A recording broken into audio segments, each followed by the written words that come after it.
friends, so how are you? I hope you all are fine. So today we are going to study class 11 chapter 12 of physics thermodynamics chapter. ये काफ़ी interesting chapter है. अगर हम इसमें concept समझ गए easily सो ये chapter जो है बहुत ही ईजी है. So let begin our chapter with a new Joy. So firstly हम ये जानेंगे कि सराउंडिंग क्या होता है इसमें. सो फर्स्टली हम जानेंगे दैट व्हाट इज सराउंडिंग, है ना. तो बेसिक्स ऑफ थर्मोडायनेमिक्स, सबसे पहले यही क्वेश्चन उठेगा ना कि थर्मोडायनेमिक्स क्या होता है. बट उससे पहले ये क्वेश्चन हमारे माइंड में आना चाहिए दैट व्हाट इज सराउंडिंग. देखो, everything outside the system which has a direct effect on the system is called its surrounding. Everything, देखो, everything outside the system which has a direct effect on the system is called its surrounding. Surrounding का एक basic सा example क्या होगा जानते हैं? उसका example होगा इन्वायरमेंट. ओके, जैसे सपोज करिए ये हमारा क्या है, थर्मोडायनेमिक्स सिस्टम है. ठीक, ये हमारा थर्मोडायनेमिक सिस्टम है. Just suppose. ओके,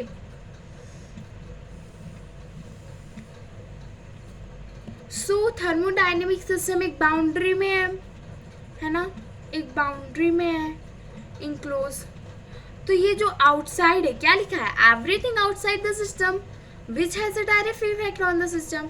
तो आउटसाइड क्या है, यही सब है ना. तो ये हमारा सराउंडिंग हो गया. ऑब्वियस सी बात है. हम डेफिनेशन के अकॉर्डिंग देखिए तो सराउंडिंग क्या होता है. डेफिनेशन के according everything outside the system which has a direct effect on the system is called surrounding. तो जो सिस्टम के बाहर है, आउटसाइड है, उसे हम सराउंडिंग कहते हैं.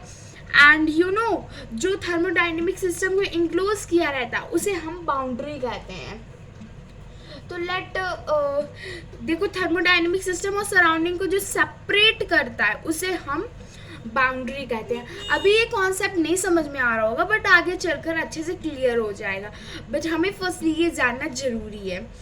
सो अभी देखते हैं बाउंड्री होता क्या है. बाउंड्री मैंने बता दिया, सराउंडिंग और थर्मोडायनेमिक सिस्टम को सेपरेट करते हैं, उन्हें हम बाउंड्री कहते हैं. So let write it, boundary. Okay, boundary क्या होता है, a system is separated from its surrounding by its boundary. Okay, देखो, a system is separated from its surrounding by boundary. Easy हो गया ना.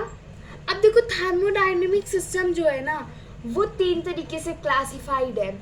थर्मोडायनेमिक सिस्टम कितने तरीके से क्लासिफाइड है, वो 3 तरीके से क्लासिफाइड है. Late write it.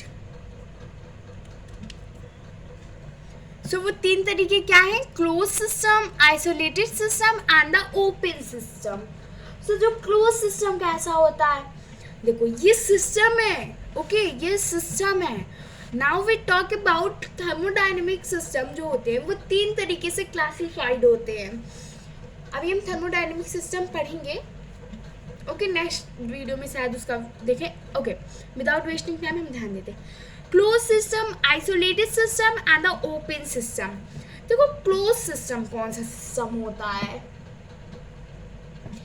Exchange of energy with surrounding. Surrounding से उसके जो 2 मिनट प्लीज. देखो, सराउंडिंग से एक्सचेंज जो होता है वो उसके मतलब कि सिस्टम है. ओके, एंड ये सराउंडिंग है. तो इन दोनों बीच में एक्सचेंज होगा जो वो सिर्फ एनर्जी का एक्सचेंज होगा और किसी चीज़ का एक्सचेंज नहीं होगा. ओके, तो देखो क्लोज सिस्टम कैसा होता है, exchange of only energy with surrounding. Exchange. Okay, so इधर मैंने लिख दिया कि सराउंडिंग और सिस्टम के बीच में एक्सचेंज होगा, मतलब एक्सचेंजमेंट वाली प्रोसेस होगी, बट ओनली एनर्जी की एक्सचेंजमेंट एक्सचेंजमेंट प्रोसेस होगी. Now we come on the isolated system. Isolated system में आने से पहले then we have to come on open system. Open system क्या होता है, मन में डाउट होता है ना. तो जो ओपन सिस्टम होता है उसमें एक्सचेंज होता है दोनों मैटर्स और एनर्जी दोनों का सराउंडिंग से. ठीक, सराउंडिंग से कैसा एक्सचेंज होगा, मैटर और एनर्जी दोनों चीज़ होगा. Now we will come on the isolated system. Isolated system में ना ही मैटर का एक्सचेंज होगा सराउंडिंग के और सिस्टम के बीच में, ना ही एनर्जी का. ठीक, सो गॉट इट. देखो ओपन सिस्टम खुला है तो खुले में हम लोग कैसा करेंगे, यहाँ पर कोई बाउंड्री नहीं है ओपन सिस्टम में. देखो ओपन सिस्टम में कोई भी बाउंड्री नहीं है. सो ये थर्मोडायनेमिक सिस्टम और सराउंडिंग के बीच में एनर्जी और मैटर दोनों का एक्सचेंज होगा. But when we will come on the close system, close system में बाउंड्री है, सो ये क्लोज है, तो इसमें सराउंडिंग और सिस्टम में केवल एनर्जी का एक्सचेंज होगा. And then we will come on the कि अब हम बात करते हैं यहाँ पर आइसोलेटेड में एडियाबैटिक थर्मल प्रोसेस लगता है. अभी हम लोग पढ़ेंगे एडियाबैटिक है ना. एडियाबैटिक मतलब कि एडियाबैटिक वॉल लग जाती है जिसकी वजह से अंदर और बाहर की सामान मतलब कि एनर्जी और मैटर नहीं चेंज हो पाता है. ठीक, इतनी बातें क्लियर. ओके, ये मैं लिख दूंगी अभी. Now we will come on the next sheet, next point. Okay, so now thermodynamics का मेन फंडा आ गया है. Okay, sorry for disturbance. So thermodynamics होता क्या है, सबसे पहले हम ये देखेंगे. Thermodynamics is the branch of physics that deals with concept of heat and temperature. जो थर्मोडायनेमिक्स है वो फिजिक्स का ब्रांच है. It is a branch of physics. ये डील करता है कौन से कॉन्सेप्ट के साथ, वो हीट और टेम्परेचर के कॉन्सेप्ट से डील करता है. Thermodynamics deal with the concept of heat and temperature and inter conversion of heat में जो कन्वर्जन होता है. ठीक, and other form of energy, heat के कन्वर्जन और जो दूसरे एनर्जी के बीच में कन्वर्जन्स होते हैं उनके बीच के कॉन्सेप्ट्स को हम थर्मोडायनेमिक्स कहते हैं. मेनली यहाँ तक अगर याद है तो well and good. Thermodynamics is the branch of physics that deals with the concept of a heat and energy temperature. Sorry. ठीक, देखो अब इसके कुछ बातें देख लेते हैं हम लोग, इंपॉर्टेंट है, that's why I am telling. देखो, it is a microscopic science.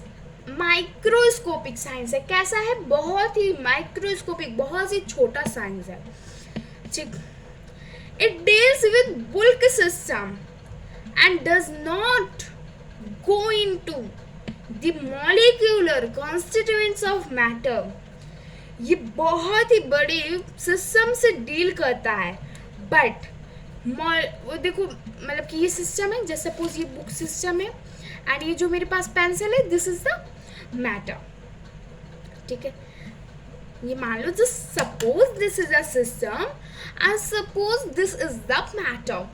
And देखो यहाँ पर बाय द वे इसके अंदर के जो मैटर के अंदर जो मॉलिक्यूल है this is also matter. But suppose करो ये सिस्टम है, मैटर के अंदर जो मॉलिक्यूल है उससे डील नहीं करेगा थर्मोडायनेमिक्स. उसका नाता सिर्फ किससे है, सिस्टम से. ओके, सिर्फ सिस्टम से है. ये लाइन यही कहता है कि it deals with bulk system and does not go into the molecular concept of matter. Matter के अंदर मॉलिक्यूल में ये नहीं जाएगा. ओके, बट ये केवल सिस्टम, बहुत बड़े सिस्टम के साथ डील करता है.